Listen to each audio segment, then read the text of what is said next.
बात जम्मू कश्मीर की। 10 साल बाद जम्मू कश्मीर में विधानसभा चुनाव होने जा रहा है। जम्मू कश्मीर में 3 चरणों में चुनाव होंगे। पहले चरण का मतदान 18 सितंबर को, दूसरे चरण का मतदान 25 सितंबर और तीसरे चरण की वोटिंग 1 अक्टूबर को होगी। उसके बाद नतीजे आएंगे। जाहिर है चुनाव की तारीखों के नजदीक आते ही अब जम्मू कश्मीर में तमाम बड़े राजनीतिक दलों की दिग्गज हस्तियों के पहुंचने का सिलसिला लगातार जारी है। केंद्रीय गृह मंत्री अमित शाह अभी जम्मू कश्मीर में एक के बाद एक कार्यक्रमों में शिरकत कर रहे हैं। इससे पहले कांग्रेस के नेता राहुल गांधी भी 2 बड़ी रैलियों को संबोधित कर चुके हैं। जम्मू कश्मीर के चुनाव में इस बार का सबसे बड़ा मुद्दा पूर्ण राज्य है। सबसे पहले राहुल गांधी ने पूर्ण राज्य के मुद्दे पर बयान दिया था और उसके बाद अमित शाह ने उनके बयान पर पलटवार किया।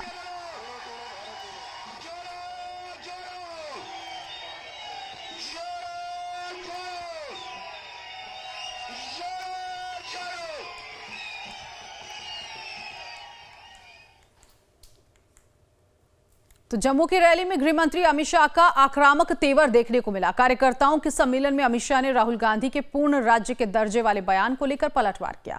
अमित शाह ने कहा कि पूर्ण राज्य का दर्जा सिर्फ मोदी जी दे सकते हैं। इसके साथ ही उन्होंने राहुल गांधी को लोगों को बरगलाने को लेकर नसीहत दी कि लोगों को ना बरगलाएं।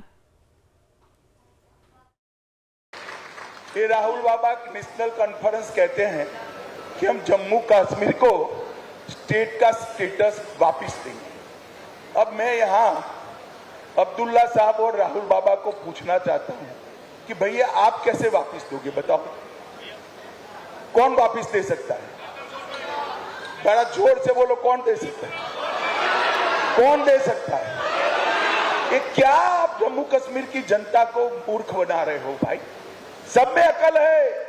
वो भारत सरकार ही दे सकती है, मोदी जी ही दे सकते हैं। अब आगे सुनिए, मैंने खुद कहा है कि चुनाव के बाद उचित समय पर जम्मू कश्मीर को राज्य का स्टेटस हम वापस देंगे। और आम सभा में नहीं कहा है, हमने पार्लियामेंट में कहा है। जो चीज हमने दे ही दी है, इसको ये मांग रहे हैं। बताइए भाई, ऐसा कभी देखा है क्या? अरे भाई, मेरा 5 अगस्त 6 अगस्त का भाषण सुन लो। उसमें मैंने कहा है चुनाव के बाद उचित समय पर जम्मू कश्मीर को हम फिर से यूटी से राज्य बनाने का काम करें।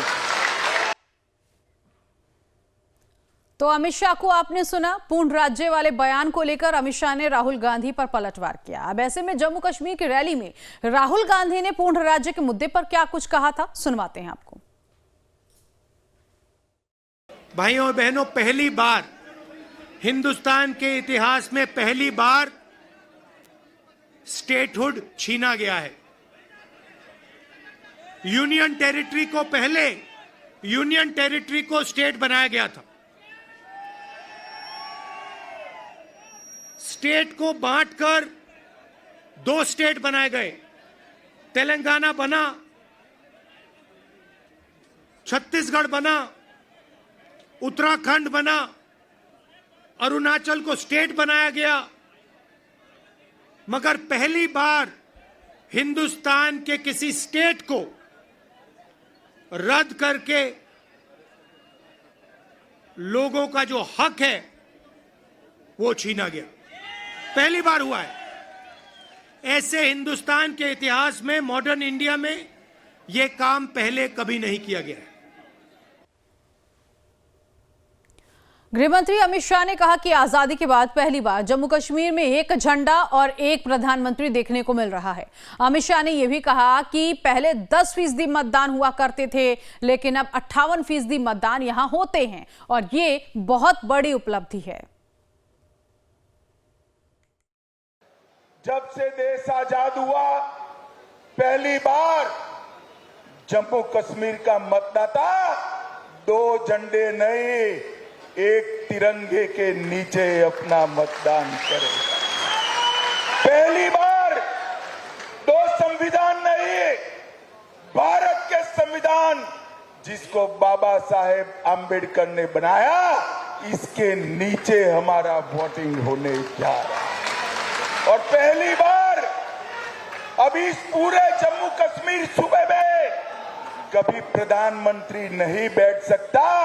प्रधानमंत्री एक ही होता है जो कश्मीर से कन्याकुमारी की जनता जिसको चुन कर देती है, और वो हमारे प्रिय नेता नरेंद्र मोदी जी है। नरेंद्र मोदी, ये जो चुनाव पहली बार 370 की परछाई से बाहर निकल रहा है, इसका चमत्कार हमने लोकसभा चुनाव में देखा है। पहले दिल्ली के हलकों में अगर लोकसभा में 10% भी घाटी में वोटिंग हो जाए तो बड़ी सिद्धियां मनाती थी ये सरकारें। आज बेरोक टोक निसंकोच मतदान के कारण आज 58.46% मतदान हुआ है, जो लोकतंत्र की सबसे बड़ी विजय है।